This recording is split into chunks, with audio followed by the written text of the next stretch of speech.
Ai, o estado que a pessoa tá. Perdi a vergonha completamente.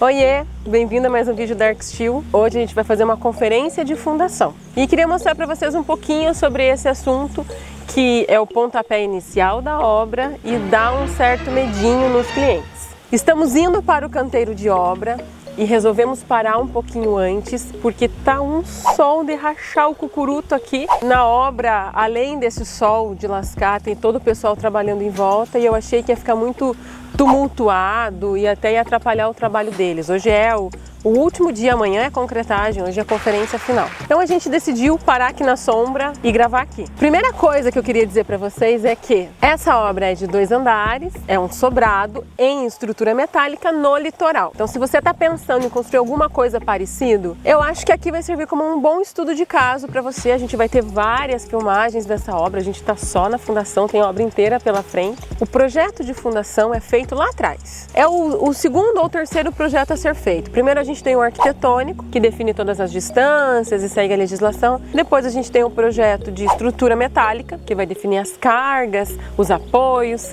E aí vem o projeto de fundação. E o que o engenheiro de fundação precisa para ele fazer o projeto de fundação? O projeto de fundação, o projetista de fundação precisa de 3 coisas. O projeto arquitetônico, ele precisa de um projeto estrutural, e ele precisa de um laudo de sondagem. O laudo de sondagem é hoje ainda um tabu entre os clientes que chegam até nós aqui da ArcSteel. Muitos clientes dizem, olha, eu tenho certeza que meu terreno é bom. Só que o projetista sério, ele precisa ter essa certeza. E essa certeza não é de você dizer, ah não, eu fui lá, eu plantei uma árvore, eu cavei, eu vi que o solo é bom. O que ele precisa é ter esse laudo que é baseado numa norma. Vou pegar o número da norma, já que vai passar um carro mesmo. E essa norma é a NBR 8036. A NBR 8036, que fala de sondagem, ela define quantos pontos você precisa minimamente ter e qual a profundidade desses pontos. Quantos pontos você precisa ter? Até 200 metros quadrados de projeção da tua casa, você tem que ter até 200 metros quadrados de projeção da tua casa, você precisa ter no mínimo 2 pontos de sondagem. Tem uma área maior que isso. A cada X metros quadrados vai aumentar 1 ponto de sondagem. Como aqui esse estudo de caso é para uma obra de porte pequeno, vamos se ater a esses 2 pontos. E quanto que cava desses 2 pontos? A norma diz que você tem que cavar os 2 pontos até solo impenetrável. Na obra, nessa obra, a sondagem que foi feita nessa obra, antes deles nos contratarem, o cliente já que contratou tudo isso e quando nos procurou já tinha isso pronto. Essa sondagem foi feita em janeiro de 2019. Foram feitos 3 pontos, então foi feito mais do que a norma pedia, porque eu tenho numa área de projeção 75 metros quadrados, muito menos do que o 200. E mesmo assim fizeram 3 pontos de sondagem. E eles chegaram até o solo impenetrável, que é o que a norma pede. Em alguns casos, o cliente pode dizer, não, já tá bom. Já cavaram demais, eu já não quero mais. Quando que o cliente fala isso? Quando envolve custo. Então, quase todos os clientes querem falar isso. Funciona assim, ó. A equipe de sondagem, ela vai cobrar um preço para ela se deslocar até a tua obra. Esse preço, geralmente, eles amarram a no mínimo 2 furos de pelo menos 10 metros. Tudo que exceder essa profundidade, eles vão cobrando um valor X a mais por metro de perfuração. Vamos a um exemplo. Eles chegam no teu terreno e eles começam a cavar o primeiro furo. Quando chega em 10 metros, ainda temos terreno mole. Eles vão continuar cavando e cada 1 metro de profundidade eles cobram um valor a mais que varia de empresa para empresa. Para vocês terem uma base de valor, porque eu gosto muito de falar de base de valor aqui no nosso canal, em média eles cobram uns R$ 2.500 a R$ 3.000 aqui no sul para ir até o teu terreno, se for um terreno... Espera aí que o carro está passando. Se for um terreno acessível. E nesse orçamento que eu tenho aqui, eles estão cobrando R$ 85 a mais por metro a mais de perfuração. Esse laudo de sondagem desse terreno, ele chegou a 20,45 metros. Ou seja, se for um orçamento como aquele que eu acabei de receber lá do pessoal do Sul, além dos R$ 2.500, eles cobraram 85 a mais por cada metro, ou seja, mais ou menos R$ 850 a mais para cada furo, mais ou menos R$ 1.700, confere? Além do que estava previsto. Esse nosso solo aqui, que a gente encontrou no litoral, quando a gente leva para os engenheiros de fundação, eles costumam dizer que é um solo típico litorâneo. É um solo que tem uma capa muito mole, ele tem uma região medianamente medianamente compacta. Para baixo dele ele tem um grande trecho muito mole até chegar no solo impenetrável. O que isso quer dizer? Quer dizer que se eu tenho uma obra de pequeno porte, de médio porte, dependendo do terreno, da sondagem, mas assim, via de regra, eu posso localizar a nossa fundação nessa camada que a gente achou aí intermediária, medianamente compacta. Eu não preciso levar a minha fundação e minhas estacas e tudo mais até o solo impenetrável. E que diferença de medida que eu estou falando nisso? São 3 furos, né? A gente encontrou no primeiro furo essa capa medianamente compacta a 1,50 m, o próximo a 1,60 m e o próximo a 1,96 m.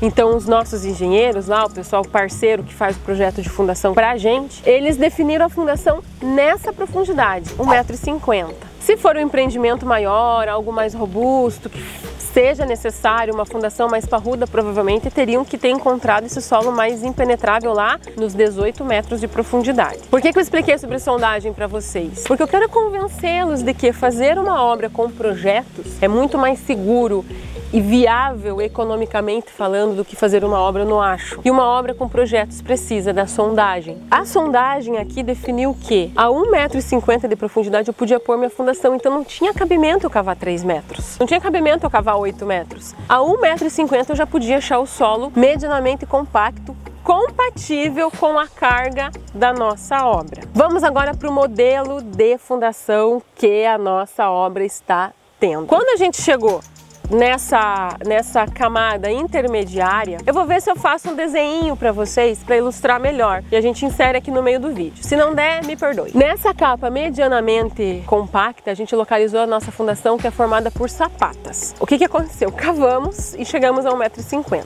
e íamos fazer as sapatas. Foi isso que o pessoal de civil estava programado para executar. Mas tinha uma observação no projeto de fundação elaborado pelos engenheiros parceiros nossos, dizendo que a 1,50 m, se não fosse encontrado um solo minimamente ou medianamente compacto, como diz no laudo, teria que se cavar até encontrar esse solo. Lembram que tinham 3 furos? E lembram que um furo deu 1,50 m, um furo deu 1,60 m, um deu 1,96 m? Batatal! Na hora da gente cavar e chegar no 1,50 m, a gente fez testes. O teste era muito simples, eu vou pôr aqui uma imagem para vocês verem. Com um vergalhão de construção de meia polegada, o pessoal da obra empurrava ele nesse solo mole para verificar o quão mole ele era. E a 1,50 m, adivinha, ele afundava quase 1 metro, 80 centímetros e tudo mais. A gente fez isso para todas as 9 sapatas, testando o solo em 5 pontos de cada sapata. Após a gente averiguar, junto com a equipe de obra, junto com o engenheiro de solo, junto com o engenheiro de fundação, junto com o engenheiro estrutural, que aquele solo era inadequado para apoiar as sapatas, decidiu-se cavar então pelo menos essa altura que o vergalhão afundou. Quando eles cavaram, repete-se o teste para todas as sapatas e aí a gente encontrou um solo resistente o suficiente para o cálculo que os engenheiros estavam considerando. Então reparem quão importante é o projeto e a interpretação correta do projeto e a execução correta do projeto. Porque com isso a gente não ficou cavando à toa, a gente não precisou contratar caçambas e mais caçambas para retirar terra, a gente não precisou pagar uma fortuna para a equipe de obra para fazer as valas, a gente cavou o minimamente necessário, a gente chegou no solo resistente e vamos fazer a fundação aqui. Essa fundação é formada por sapatas. E por que sapatas e não estacas? E a etapa de fundação é uma coisa que, quando a gente sobe algum vídeo falando aqui de método construtivo, geralmente aparecem nos comentários opiniões do tipo: eu faria estacas. Por que então não fizeram Larradier? Eu vou tentar explicar para que faça sentido e vocês entendam as opções que o engenheiro fez quando definiu o projeto. Mas eu sempre lembro vocês que não tem certo e errado. Tem uma gama de opções e a gente escolhe aquela que seja mais viável financeiramente falando e mais viável com questão de logística e materiais que você encontra na obra. Então vamos lá, vocês entenderam que a gente tem uma camada mole, uma camada medianamente compacta, camada mole, e lá embaixo quase nem apareceu, ó, camada impenetrável. Eu queria ficar nessa medianamente compacta aqui. O buraco a gente tinha que fazer no máximo 4 metros. Se eu passar disso, eu pego mole e tem que chegar em 18 metros. E daí a minha fundação, que eu reservei X, vai para ao infinito e além X. Então, pra gente ficar nessa camada aí medianamente compacta, o projetista definiu sapatas, porque a sapata distribui a carga. Se a gente fizesse estacas, né, o furinho que é a estaca, ela é como você Pisar com o sapato de salto na grama. Então se eu pisar de salto num terreno mole como a grama, vai afundar. Todo o meu peso no salto vai afundar. Se eu pisar com um tênis, todo o meu peso no tênis não vai afundar, porque a gente distribuiu a carga do meu peso na superfície do tênis. E no salto, distribui a carga do meu peso naquela superfíciezinha ali, ó, tá vendo? Bem pequenininho. Do salto. Essa mesma lógica, claro que muito mais elaborada e integrais e tudo mais que os amigos engenheiros fazem, essa mesma lógica foi aplicada para a fundação. Se a gente fizesse a carga da obra em estacas, é como fazer no sapato de salto, e eu poderia afundar. Então, com isso, a opção de estaca descartades. Vamos para sapatas ou radier. A radier, que é tão querida do pessoal de litoral, ela é uma grande tábua de concreto a qual recebe a casa e ela distribui esse peso pelo solo. Então ela funciona como um grande tênis, digamos assim, não como sapato de salto. Só que a radier é rasa. Ela é uma fundação caracteristicamente rasa, ou seja, eu tenho que ter um bom solo já nos primeiros 50 centímetros de profundidade, às vezes menos. Nesse nosso caso aqui, o nosso solo nos primeiros 1,5 metro de solo, ele era um solo com entulho, um solo assim com resto de árvore. Então, se eu apoiar essa minha tábua de radier num solo que tem matéria orgânica, que com o tempo vai apodrecer, ele vai com o tempo fazer isso aqui, ó. E quando ele faz isso, e infelizmente ele não vai fazer isso de uma forma homogênea, é mais provável que ele faça isso, ou isso, ou isso. Quando isso acontece, isso gera fissuras, trincas e patologias na obra como um todo. Então essa opção, a não ser que a gente tivesse que trazer, eu nem vou entrar nesse mérito, essa opção foi descartada. Então a fundação que foi definida pelo projetista foram sapatas. Eu vou pôr aí uma imagem da sapata para tentar ilustrar melhor. E as sapatas distribuíam a carga nessa camada maravilhosa aí, medianamente compacta. Para a tua obra, é essa a melhor solução? Não saberemos. Não sei que obra que você tem aí, não sei que coisa gênia da lâmpada. Às vezes você quer fazer um olho ou um nariz de obra. Então, esse é um estudo de caso, para você se inteirar das opções que a gente tem e do que a gente fez nesse caso. Mas quem vai definir o melhor tipo de fundação para a tua obra, da tua casa ou do teu pequeno empreendimento é um engenheiro responsável pela fundação desse teu empreendimento, tá bom? Após todo esse apanhado sobre sondagem e tipos de fundação, agora a gente vai para a obra, a gente vai enfrentar esse sol e vamos fazer uma conferência. Essa conferência da obra vai caber a quem? Ao profissional que você contratar, arquiteto, engenheiro, ele que irá na obra verificar se o que está previsto em projeto foi montado do jeitinho certo na obra. Então tem que conferir sapata por sapata, viga por viga, baldrame por baldrame, corpinho do pilar por corpinho do pilar. Como é que se chama o corpinho do pilar mesmo? Pescocinho? Como é que é? Colarinho. Colarinhos, tudo isso tem que ser conferido para aí sim a gente falar para a concreteira, pode vir querida, venha com o teu lindo concreto. Vocês já assistiram o vídeo da concreteira? É importante, hein? Assiste lá para você evitar problemas com a concretagem da sua obra. Agora eu vou convidar vocês para acompanhar rapidamente essa conferência. O que vocês acham?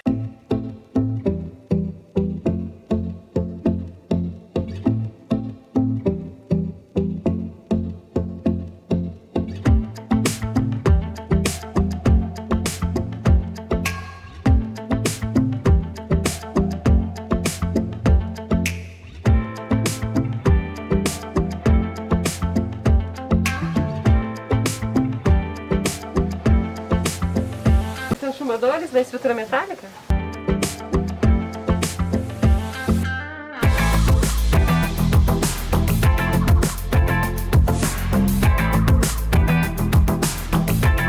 Vou mostrar para vocês o solo que a gente encontrou aqui, para vocês entenderem o que é um solo mole. Foi isso aqui, ó. Foi esse solo que a gente encontrou no 1,5 metro. E esse solo que a gente retirou.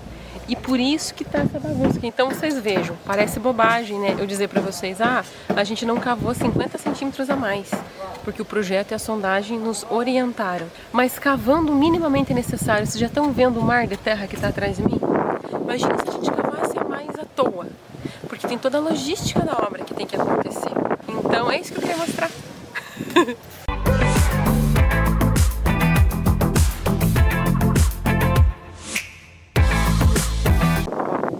Isso tudo aqui são coisas que a gente faz para a obra, que não necessariamente vocês lembram de pôr no custo. Então aqui a gente tem um pequeno barraco de obra para guardar material. A betoneira que eu falo tanto para vocês da locação. Lá a gente tem um banheiro de obra. E aqui a gente tem um barraco de obra. Tudo de forma muito simples, porque o custo é uma preocupação. Não sei se para as obras de vocês, mas para as nossas tem sido uma preocupação, ainda mais com esse aumento de preços. E aqui, ó, esse aqui é São José, ó.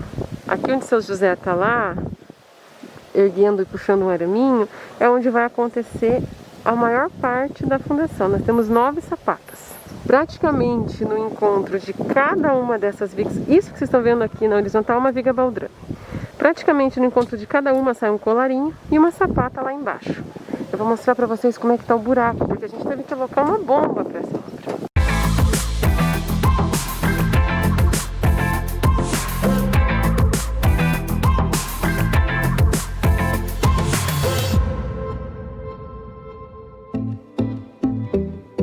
Ó, esse é o tipo de material, ó, tá vendo? Que a gente encontrou na obra, no solo. E esse tipo de material que a gente evitou. Quanto que deu de água, Osmar? Eu já vou pegar a trela, mas deve dar uns 60.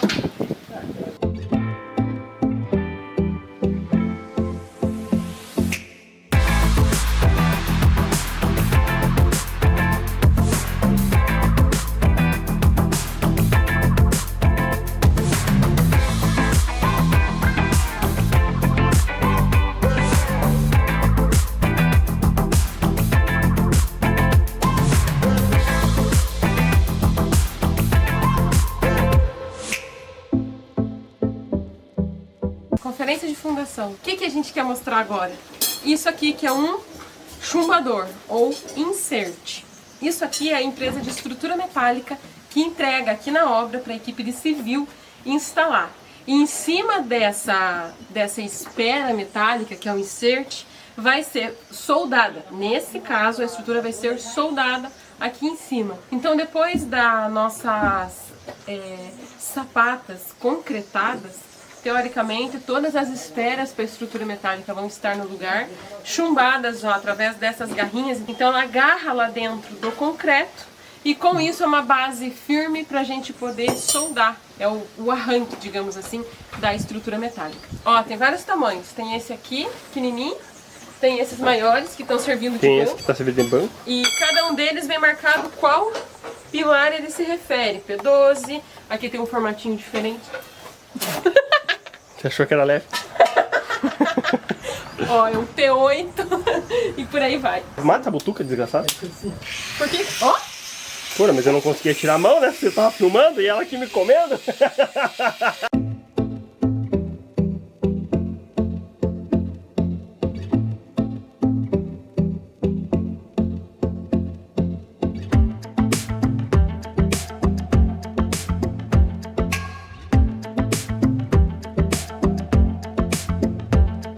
Bom, a fundação foi pré-conferida, a gente ainda falta conferir a última etapa, que são os inserts.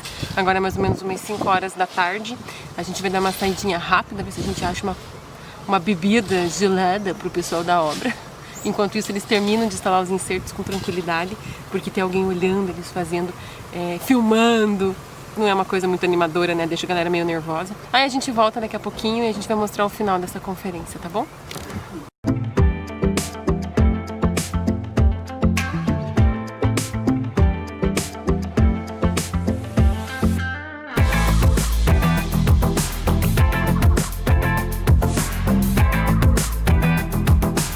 Vou mostrar bem rapidinho como que eles fizeram para encaixar esse insert no buraco da sapata, tá? Eles fizeram um furinho, tá tudo... Não repare. Fizeram um furinho do lado da forma e apoiaram na altura certa. Veja que legal.